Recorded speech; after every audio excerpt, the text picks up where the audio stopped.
Hello students, welcome to my channel. Student, तो आज हम स्टार्ट करने जा रहे हैं इलेक्ट्रोकेमिस्ट्री की मोस्ट इम्पोर्टेंट क्वेश्चंस, न्यूमेरिकल्स और कुछ की कंसेप्ट्स जो कि आपके जो इलेक्ट्रोकेमिस्ट्री के जितने भी कंसेप्ट हैं न्यूमेरिकल से रिलेटेड या आपके जो डाउट रहते हैं वो सारी इस वीडियो लेक्चर में हम क्लियर करने की कोशिश करेंगे। जितने भी न्यूमेरिकल जो आपके एग्जाम के अंदर आ सकते हैं, बोर्ड एग्जाम के अंदर या अनदर एग्जाम्स के अंदर, ठीक है, उन सभी क्वेश्चन को कंसेप्ट वाइज डिस्कस करेंगे और डिस्कस करने वाले हैं कि आपने एग्जाम में उन क्वेश्चन को कैसे सॉल्व करना है और किस तरीके से लिख कर आना होगा पेपर के अंदर भी। तो चलिए बात करते हैं इन क्वेश्चंस को सॉल्व करने की और वन बाय वन कर कर। तो सभी से पहले तो हमने क्या है, अगर कोई किसी भी चैप्टर के न्यूमेरिकल करने हैं तो पहले हमें क्वेश्चन, उसके जो क्वेश्चन करने से पहले उसके फार्मूलाज आने चाहिए। तो बात करते हैं पहले इलेक्ट्रोकेमिस्ट्री चैप्टर के इंपॉर्टेंट फार्मूलाज जो आपको याद रखने होंगे, तभी आप न्यूमेरिकल कर पाएंगे, ठीक है। तो जिस तरह से मेरे पास पहला ही न्यूमेरिकल है, जो सॉरी पहला ही फॉर्मूला है, जो इलेक्ट्रोकेमिस्ट्री हो गया आपका सेकंड यूनिट है 12th क्लास का। इसमें फॉर्मूलेज क्या है? पहला फॉर्मूला है रेजिस्टेंस का। आपने एक तो रेजिस्टेंस का फॉर्मूला याद रखना है, ठीक है। R is equal to rho l by A. रो क्या है? रेजिस्टिविटी, एल क्या है? लेंथ, कोई भी कंडक्टर हो सकता है आपके पास, और ए क्या है? Area of cross section of a conductor. एक तो आपने रेजिस्टेंस का फॉर्मूला याद रखना है। फिर आपके पास आता है कंडक्टेंस, ठीक है। कंडक्टेंस क्या होता है? 1/r। Reciprocal of resistance is called conductance, ठीक है। Reciprocal of resistance is called conductance. तो एक तो आपने कंडक्टेंस को हम जी से डिनोट करते हैं और ये 1/r होता है, याद रखना है। फिर आ गया कंडक्टिविटी का फॉर्मूला। कंडक्टिविटी क्या है? Reciprocal of resistivity. रेजिस्टिविटी का जो रेसिप्रोकल है उसे हम कंडक्टिविटी बोलते हैं, और कंडक्टिविटी को हम कप्पा, K-P-P-A, कप्पा से डिनोट करते हैं। इसका नाम क्या है? कप्पा। इसे कप्पा से डिनोट करते हैं। तो 1/रो हमारे पास क्या है? कंडक्टिविटी है। फिर बात करते हैं मोलर कंडक्टिविटी की। तो मोलर कंडक्टिविटी का भी हमारे पास एक फॉर्मूला है, जिसको फॉर्मूला है लैम्डा एम, मोलर कंडक्टिविटी, ठीक है। मोलर कंडक्टिविटी हम बात करते हैं कोई इलेक्ट्रोलाइट की। एक इलेक्ट्रोलाइट को आप सोल्यूशन में डिसोल्व करते हैं तो उसके अंदर कितने नंबर ऑफ मोल्स या आयंस, मॉलिक्यूल्स हो सकते हैं, वो कंडक्ट करेंगे। तो वो क्या है? कप्पा। जो कप्पा इंटू 1000 डिवाइड बाई सी। सी यहाँ पे आपके पास क्या है? मोलारिटी है। सी क्या है? मोलारिटी। कंसंट्रेशन टर्म है, मोलारिटी है। कप्पा इंटू 1000 डिवाइड बाई सी। तो इसके ऊपर तो न्यूमेरिकल बहुत बार आ जाता है। फाइंड मोलर कंडक्टिविटी ऑफ कोई इलेक्ट्रोलाइट दिया जाएगा, उसकी फाइंड करनी होगी। फिर है हमारे पास इक्विवेलेंट कनेक्टिविटी। ये भी फॉर्मूला याद कर लेना। इक्विवेलेंट में यहाँ पे जो कंसेंट्रेशन है वो नॉर्मेलिटी आती है बस, ठीक है। बाकी कुछ चेंज नहीं, ओनली नॉर्मेलिटी आएगी। इस पे इतना क्वेश्चन नहीं आता जितना इस पे आता है। फिर हमारे पास एक रिलेशन है, kappa is equals to G into G star. अब जी तो आपके पास क्या है? कंडक्टेंस, मतलब conductivity. Conductivity is equal to conductance, और ये जी स्टार इसे हम बोलते हैं सेल कांस्टेंट। क्या बोलते हैं? सेल कांस्टेंट, जिसके यूनिट क्या होते हैं? सेंटीमीटर इनवर्स, और इसकी वैल्यू है L by A, length upon area. तो ये आपके पास क्या हो गया?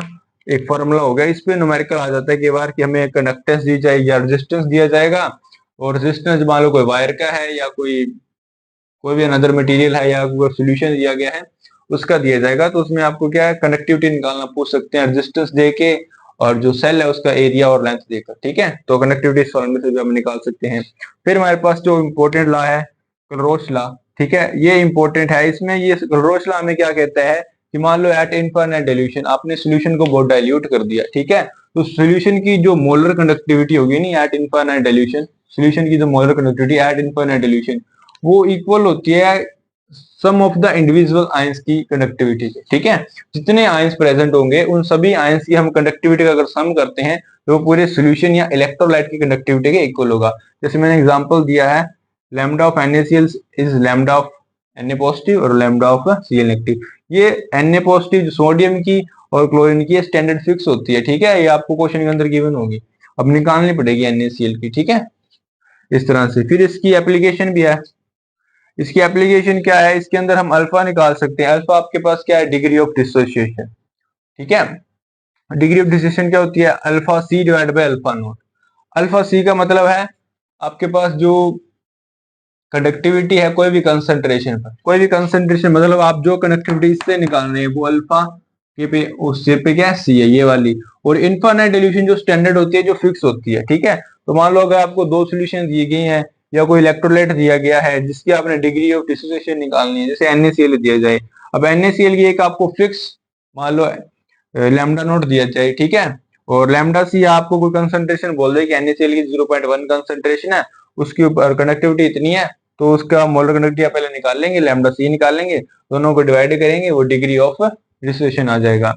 उसके बाद अगर आपको बोल दे कि ये डिसोसिएट हो रहा है, तो इसका डिसोसिएशन कांस्टेंट क्या होगा, वो क्या होगा, सी, जो कंसंट्रेशन आप लेके चल रहे हैं, अल्फा स्क्वायर 1 माइनस अल्फा, ये भी नोट कीजिए। उसके बाद क्या है, अगर मान लो कोई इलेक्ट्रोलाइट है, इसको आप डिसोल्व कर रहे हैं अनदर कंपाउंड के अंदर या वाटर के अंदर, तो उसकी सोलिबिलिटी क्या होगी, तो सोलिबिलिटी भी हम निकाल सकते हैं, S is equal to kappa into 1000 divide by lambda naught M। यहाँ से सोलिबिलिटी, यहाँ पे मोलैरिटी है ना, वो सोलिबिलिटी होती है, तो मोलैरिटी भी निकाल सकते हैं, ठीक है। उसके बाद हमारे पास जो नेक्स्ट पार्ट है इस चैप्टर का, वो होता है ईएमएफ निकालना कोई भी सेल का। तो हमारे पास अगर मान लो कोई सेल है, तो सेल के अंदर जो ईएमएफ का फॉर्मूला है सिंपल है, स्टैंडर्ड सेल, मान लो एक फिक्स सेल है, ठीक है, तो उसमें ईएमएफ कैसे निकालते हैं, ई नोट जो स्टैंडर्ड होता है एक सेल का, वो होता है E of cathode minus anode, मतलब E of reduction minus oxidation. तो यहाँ पे ई क्या है, electrode potential at cathode minus electrode potential at anode, उन दोनों को अगर माइनस करते हैं तो हमारे पास क्या है, ईएमएफ आ जाता है। और यहाँ पे ये बात रखनी है, हमने ओनली रिडक्शन पोटेंशियल डाटा ही पुट करना है क्वेश्चन के अंदर। अगर आपको ऑक्सीडेशन दिया जाए तो वहां पे माइनस लगा के आप पुट करेंगे, ठीक है। उसके बाद मोस्ट इंपोर्टेंट अननस इक्वेशन, इस पे 100% न्यूमेरिकल आता है। इसमें क्या होता है, ई सेल, ई सेल क्या है, एक पूरे सेल का, एक पूरे सेल का ईएमएफ निकालना है by the using standard, standard EMF दिया जाएगा आपको क्वेश्चन के अंदर, अलग अलग इलेक्ट्रोलाइट का, मतलब अलग अलग इलेक्ट्रोड का दिया जाएगा, सॉरी, अलग अलग इलेक्ट्रोड का आपको क्या है, स्टैंडर्ड जो पोटेंशियल दिया जाएगा, जैसे ई ऑफ कैथोड दिया जाएगा, एनोड दिया जाएगा, यहाँ पे वैल्यू पुट करनी है, इसका इसकी वैल्यू ये एक्सपैंड करी तो ये आएगा, ठीक है। अगर इसकी निकालनी है वैल्यू तो इस फॉर्मूले से निकलेगी, फिर वो यहाँ से निकाल के यहाँ पे पुट करेंगे। उसके बाद एन क्या है आपके पास, नंबर ऑफ इलेक्ट्रॉन ट्रांसफर, कितने इलेक्ट्रॉन ट्रांसफर हो रहे हैं लोग, और देखना है कि आपके पास जो आयंस कौन से बन रहे हैं, केमिकल रिएक्शन होगी सेल की जिसमें आयंस भी बनेंगे। अगर प्रोडक्ट में जितने भी आयन होते हैं, ठीक है, उनको आप अबव लिखना है, डिवाइड बाई किससे करने हैं, रिएक्टेंट के आयन करने हैं, और जो इनके कोफिशिएंट है उससे उनको पावर कर देनी है। तो ये तो हो गई नॉनस इक्वेशन फार्मूला। उसके बाद नॉनस इक्वेशन है फॉर कंसंट्रेशन सेल, कंसंट्रेशन जिसके अंदर इलेक्ट्रोलाइट, तो इलेक्ट्रोड तो क्या रहेगा, सेम रहेगा, और इलेक्ट्रोलाइट भी सेम रहेगा, बट उसके अंदर क्या है कि ओनली कंसंट्रेशन डिफर करेगी। मान लो एक सोल्यूशन की कंसंट्रेशन हाई है, एक की क्या होगी, लो होगी। मान लो C2 ज्यादा है, C1 कम है, तो उसमें क्या है, जो C2 है ना, जिसकी कंसंट्रेशन हाई होती है वहां पे रिडक्शन होता है और वो कैथोड होता है, और जिसकी कंसंट्रेशन लोअर होती है वो ऑक्सीडेशन होता है, और वो इस पे एनोड का साइन आता है। वो इसका फॉर्मूला है E is equal to 0.059 divide by n log C2 by C1। तो ये इसके कंसंट्रेशन शेल का फॉर्मूला हो गया। उसके बाद इक्विलिब्रियम कांस्टेंट का फॉर्मूला भी है। इक्विलिब्रियम मतलब अगर हमें नॉनस इक्वेशन का यूज कर कर इक्विलिब्रियम कांस्टेंट फाइंड करना हो, तो इक्विलिब्रियम कांस्टेंट पर हमारे पास ई सेल 0 होता है, तो यहाँ से हम ई नोट सेल की वैल्यू निकाल लेते हैं, वो आती है 2.303 divide by NF RT log KC। इसको कुछ इस तरह से आप लिख सकते हैं, जैसे मैं इधर लिख देता हूँ, इधर लिख देता हूँ, इसको ई सेल को 0.059 divide by n log KC at 298। हाँ, ये बात 298 पर है, ये बात भी एट 298 पर ही है, ठीक है, 298 केल्विन, क्योंकि फार्मूले में डायरेक्टली ये यूज करनी होती है हमें। उसके बाद जो हमारे पास लास्ट फार्मूला आपको विजिबल होता है या नहीं, एक तो है गिब्स एनर्जी का, जिसमें डेल्टा जी की value minus NF E note है, ठीक है, जो ईएमएफ से रिलेट कर रही है। एक तो ये फॉर्मूला है delta G is equal to minus NF E naught cell, और अनदर है फैराडे लॉ के ऊपर बेस्ड है, कितना वेट डिपॉजिट होगा कोई भी इलेक्ट्रोलाइट का इलेक्ट्रोड के ऊपर, अब अगर हम इलेक्ट्रिसिटी पास करते हैं तो, ठीक है। तो अगर आप क्लासेस लगाई होंगी आपने प्रॉपर, तो आपको पता भी होगा, जैसे हमने फैराडे लॉ किया था उसके अंदर क्या फॉर्मूला, फैराडे फर्स्ट लॉ में क्या कहता है, जो वेट है वो डायरेक्टली प्रोपोर्शनल होता है जितना चार्ज पास कर रहा है, तो वहां से फॉर्मूला आता है W is equal to ZI। Z यहाँ पे कांस्टेंट है, I आपके पास करंट है, और T टाइम है जो कितने टाइम के लिए चार्ज पास हो रहा है, और एक डेल्टा जी गिब्स एनर्जी निकालने का भी फॉर्मूला है। गिब्स एनर्जी हमें क्या बताती है, minus NF E naught cell, ये बताइए N क्या है, number of electron, F Faraday constant, E naught क्या है, जो सेल है उसकी आपने अगर एनर्जी निकालनी है डेल्टा जी, मतलब डेल्टा जी एनर्जी क्यों निकालते हैं कि जो वो सेल है आपके पास है, उसकी सेल की रिएक्शन है वो फिजिबल है या नॉट फिजिबल, मतलब वो सेल चल सकता है या नहीं चल सकता, उस पर डिपेंड करता है। तो ये थे कुछ फार्मूलाज ऑफ इलेक्ट्रोकेमिस्ट्री। तो इसके बाद हम करेंगे वन बाय वन करके इन फार्मूलों के बेस के ऊपर न्यूमेरिकल। चलिए स्टार्ट करते हैं न्यूमेरिकल। तो स्टूडेंट बात करते हैं पहले न्यूमेरिकल की। तो पहले न्यूमेरिकल में हमें क्या दिया गया है, द कंडक्टिविटी ऑफ 0.20 m कैसियल सॉल्यूशन एट 298 केल्विन इज।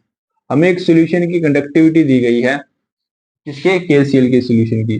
कितनी है कंडक्टिविटी को हम किससे डिनोट करते हैं, कप्पा से, अभी बताया था मैंने। 0.025 साइमन सेंटीमीटर इनवर्स, ये कंडक्टिविटी के यूनिट हो गए।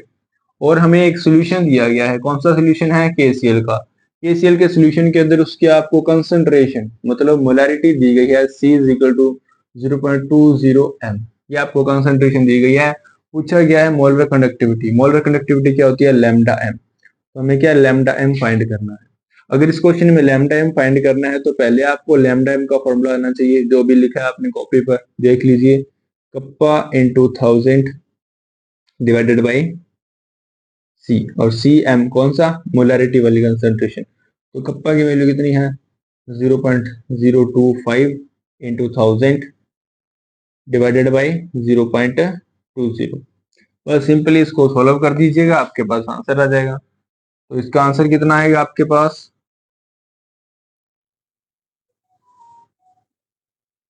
इसको सॉल्व करेंगे 30 नीचे चले गई, और इधर से हमारे पास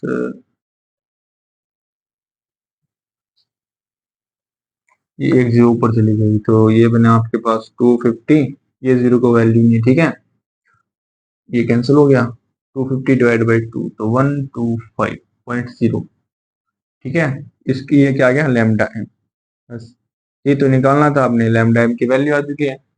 और इस लैम्डा एम की वैल्यू, इसके यूनिट क्या होते हैं ये आपको याद रखना है, 125 साइमन सेंटीमीटर स्क्वायर पर मोल इनवर्स। तो ये आपके पास क्या आ गई, लैम्डा एम की वैल्यू। सिंपल था ना, मेरे का टफ नहीं है। पहले मैं सिंपल से कराऊंगा, फिर धीरे धीरे करके हम लेवल हाई करेंगे, ठीक है। ऐसा मत समझ लीजिए कि सर सिंपल सिंपल ही कराएंगे। तो kappa is equal to kappa दिया गया था, ठीक है, क्वेश्चन के अंदर, और सॉल्यूशन की कंसंट्रेशन दी गई थी। तो इन दोनों में कप्पा और सी गिवन है। तो पहले हमें लैम्डा एम निकालना है। तो लैम्डा एम निकालने के लिए क्या है, हम kappa into 1000 divide by C M कर देते हैं। तो बस कप्पा की वैल्यू पुट कर दीजिए, सी एम की वैल्यू पुट कर दीजिए, आपके पास क्या है, लैम्डा एम की वैल्यू आ जाएगी। बहुत ही सिंपल सा न्यूमेरिकल है। कई बार ये आ जाता है 2 मार्क्स के अंदर या एमसीक्यू क्वेश्चन के अंदर भी आ जाता है। तो आप अच्छी अच्छी तरह से करिए, इस तरह के क्वेश्चन को अवॉइड नहीं कर सकते। आप कहीं क्या बार करते हैं, डिफिकल्ट डिफिकल्ट न्यूमेरिकल करके चले जाते हैं, पर पेपर में आसान आया होता है। अब आसान वाला आपको कंसेप्ट समझा नहीं होता, आप कर नहीं पाते, ठीक है, क्योंकि आसान क्वेश्चन होता है उसमें ज्यादा कंसेप्चुअल कंसेप्ट ही लगता है या सिंपल फॉर्मूला ही लगता है, ठीक है, उसमें आप कंफ्यूज हो जाते हैं। तो कंफ्यूज नहीं होना है, सिंपली बस आपको ध्यान रखना है कि क्वेश्चन किस टाइप का है, कैसा पूछा गया है। तो सारे क्वेश्चन करके जाने हैं, कोई सिंपल क्वेश्चन को भी स्किप नहीं करना है।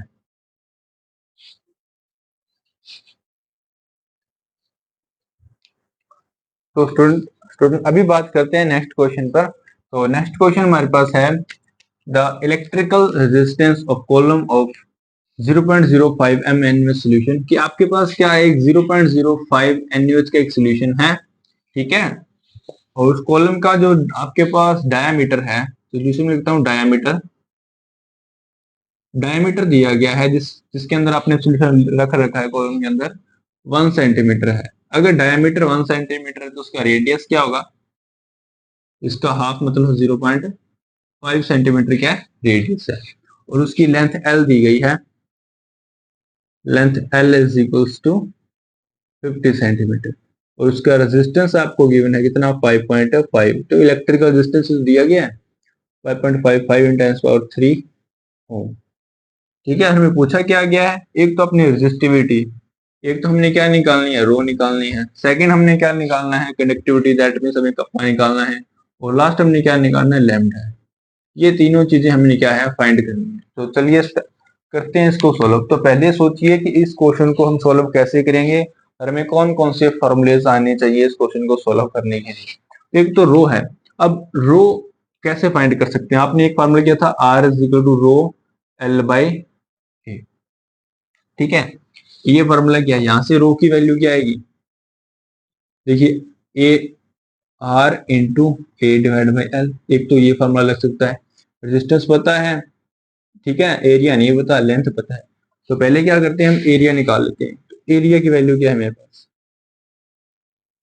एरिया क्या होता है, मान लो कॉलम है वो सर्कुलर होगा, तो सर्कल का एरिया क्या होता है, पाई आर स्क्वायर, ठीक है।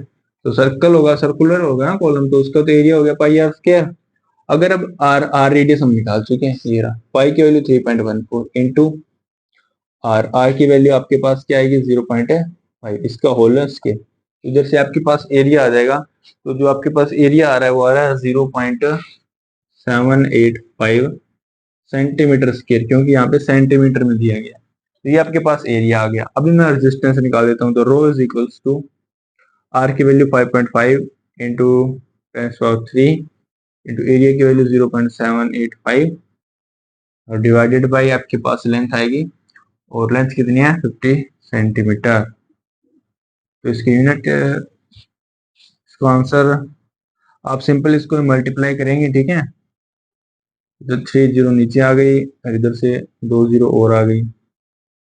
और आपके पास जो ये जीरो है ये कितनी होगी, फिर इसको सोल्व करेंगे तो ये बन जाएगा 555 इंटू 785 डिवाइडेड बाई 5 इंटू एक 10⁻³ थी, नीचे कितनी, एक 4 6 पावर -6। बस इसको काट दीजिए आप, मल्टीप्लाई कर ही लेते हैं। 785 को 11 से मल्टीप्लाई करेंगे तो देखिए 587 मल्टीप्लाई 587 मल्टीप्लाई 7 513 13 पावर 1।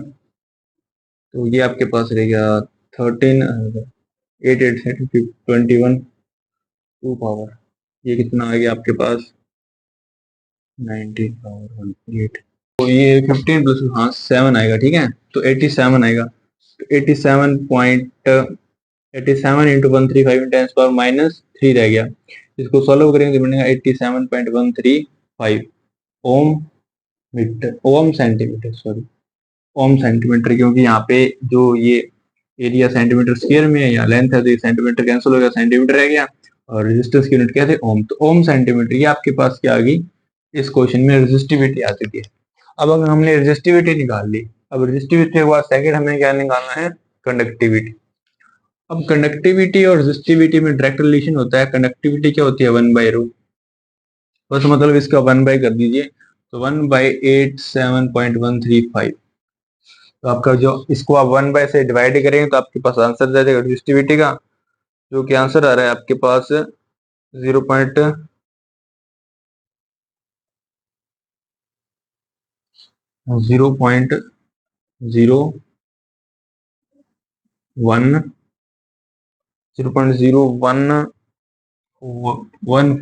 ये आपके पास आंसर आएगा।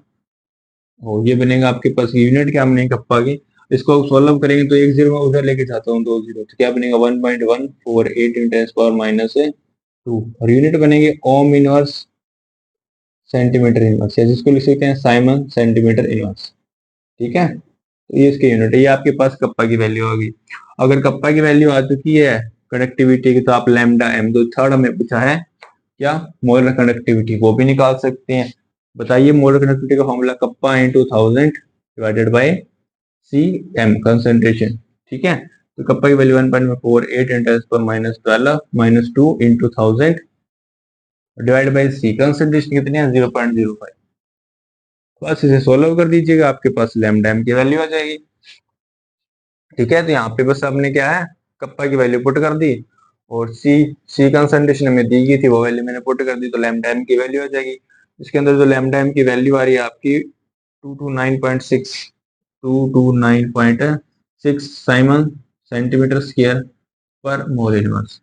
तो ये आपके पास क्या है, इसके यूनिट आ चुके हैं और इसका आंसर भी आ चुका है, ठीक है। ये इसका आंसर है 229.6। इसको आप मल्टीप्लाई करेंगे और डिवाइड करेंगे, आपके पास यही एग्जैक्टली यही आंसर आने वाला है, ठीक है। तो दोबारा बताता हूँ करना कैसे है। एक सोल्यूशन दिया गया था एनयूएच का, जिसका आपको डायमीटर दिया गया है और लेंथ दी गई है और रेजिस्टेंस भी दिया गया है। फाइंड क्या करना है, रेजिस्टिविटी। तो पहले ये सिंपल सा ये फॉर्मूला लगा लिए, R = ρl/a। तो यहाँ से आपने रो निकाल लिया, अब रो निकाल लिया। अब रो के अंदर आपको एरिया चाहिए, तो पहले आप एरिया ऑफ क्रॉस सेक्शन निकालेंगे पाई आर स्क्वायर वाले फॉर्मूले से। तो यहाँ से आपने एरिया निकाल लिया। एरिया निकालने के बाद आप रो की वैल्यू निकाल लेंगे। जैसे ही रो की वैल्यू आ चुकी है, आपको सेकंड पूछा है कनेक्टिविटी, तो कनेक्टिविटी 1/रो होती है, तो आपने कनेक्टिविटी भी निकाल ली। अब कनेक्टिविटी निकालने के बाद पूछा गया था मोलर कनेक्टिविटी, तो फिर आपने मोलर कनेक्टिविटी का फॉर्मूला लगा दिया। ठीक है, फॉर्मूला लगा के आपने क्या है लैम्डा एम की वैल्यू निकाल ली। कितना सिंपल न्यूमेरिकल है। ठीक है, थोड़ा सा लगेगा लॉजिकल, बट हो जाएगा। एक बार दो बार ट्राई करेंगे तो इस तरह का जो क्वेश्चन है, मैं आपको ना जैसे स्क्रीन के ऊपर दिख भी रहा होगा, इस तरह के रिलेटेड जो भी क्वेश्चन हो गया नजर, मैं आपको स्क्रीन पे दिखा देता हूँ।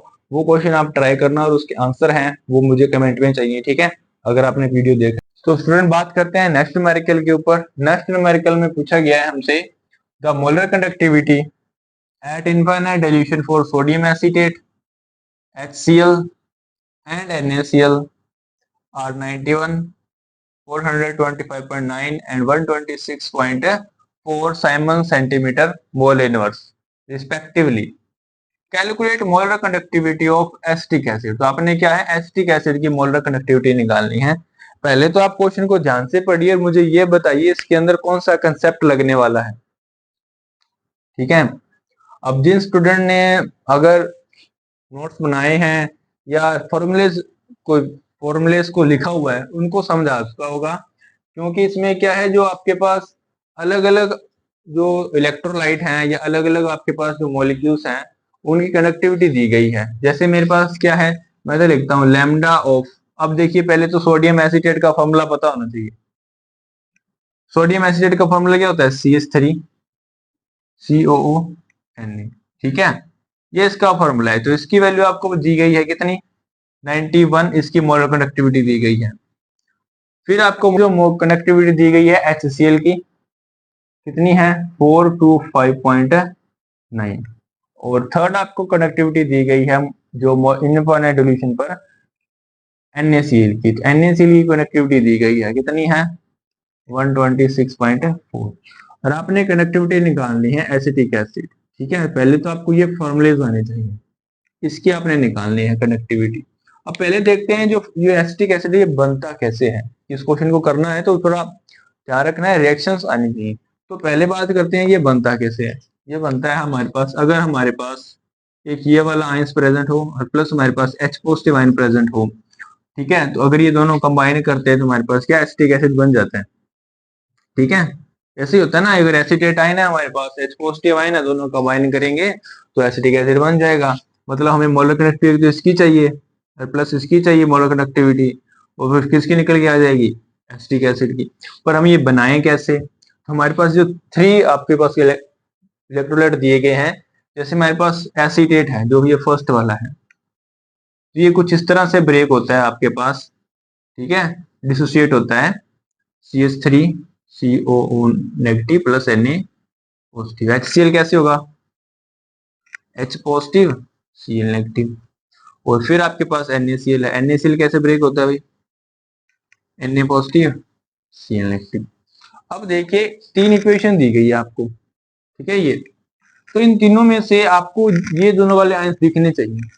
क्या दिख रहे हैं, तो आप लोगों सर दिख रहे हैं, ये कह रहा, ये कह रहा। तो मैं ऐसा कर सकता हूँ, जो मेरे पास ये फर्स्ट है, ये सेकंड है, ये थर्ड है, फर्स्ट सेकंड थर्ड। तो मैं कहता हूँ फर्स्ट और सेकंड को ऐड कर देता हूँ। ठीक है, मैंने फर्स्ट सेकंड को ऐड कर दिया, मैं मान लेता हूँ मैं फर्स्ट और सेकंड को ऐड करता हूँ। तो ये लेफ्ट वाला लेफ्ट में ऐड होगा, राइट वाला राइट में। तो ये बना आपके पास CH3COONA प्लस आपके पास HCl, और राइट में क्या बन गया आपके पास,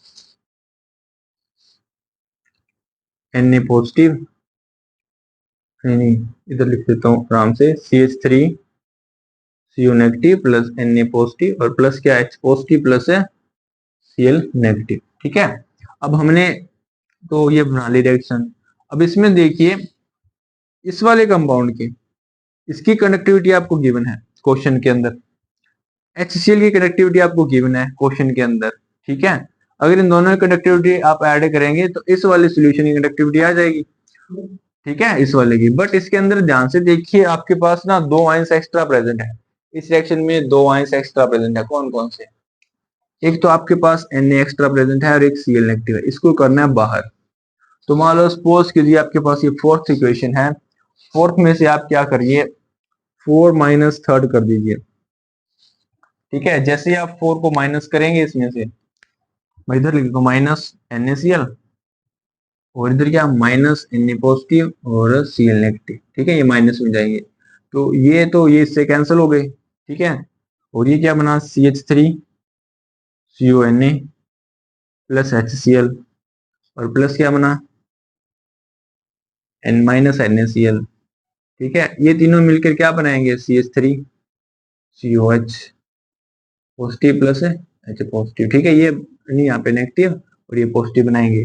अब इसको हम इसे लिख सकते हैं कि अगर हमने, और इसी को हम क्या लिख सकते हैं, ये लिख सकते हैं। ठीक है, तो हम लिखते हैं lambda of CH3 OH is equals to lambda of CH3 COO Na positive और प्लस लैम्डा ऑफ HCl और माइनस लैम्डा ऑफ NaCl।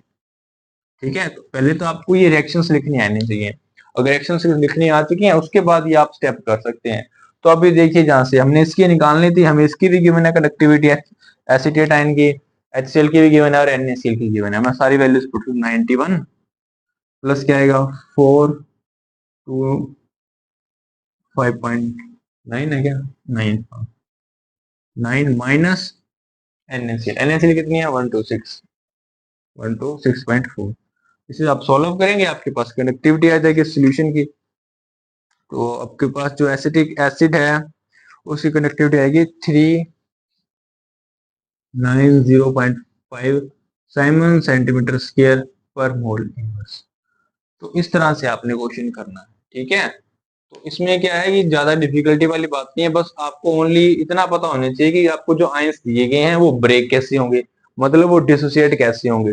अगर आपको डिसोसिएट करना आ गया, ठीक है, इस तरह से, फिर उसमें देख लेना है जो आपको बनाना है या जिस कंपाउंड की आपने फाइंड करनी है वो कंपाउंड बनेगा कैसे। जैसे मैंने फाइंड करनी थी एसिडिक एसिड की, तो पहले मैंने देख लिया वो बनेगा कैसे। तो मुझे एक एसीटेट आयन चाहिए, H पॉजिटिव आयन चाहिए, जो गिवन है पहले उनको तोड़ दीजिए। ठीक है, उसमें से देखिए कौन से आयंस मुझे चाहिए, उनको रखना है, बाकियों को आपने माइनस कर देना है। ठीक है, वन साइड रखना होगा आपको। ठीक है, इनको यूज करना होगा। तो मान लो ये आपके लेफ्ट साइड होनी चाहिए और ये वाले आयंस क्या है राइट साइड। बस इनको इस तरह से अरेंज कीजिए कि ओनली दो ही आंसर बचने चाहिए, ये और ये वाला। ठीक है, जो रिक्वायरमेंट है, बाकी आपके पास जो आंसर है वो आ जाएगा।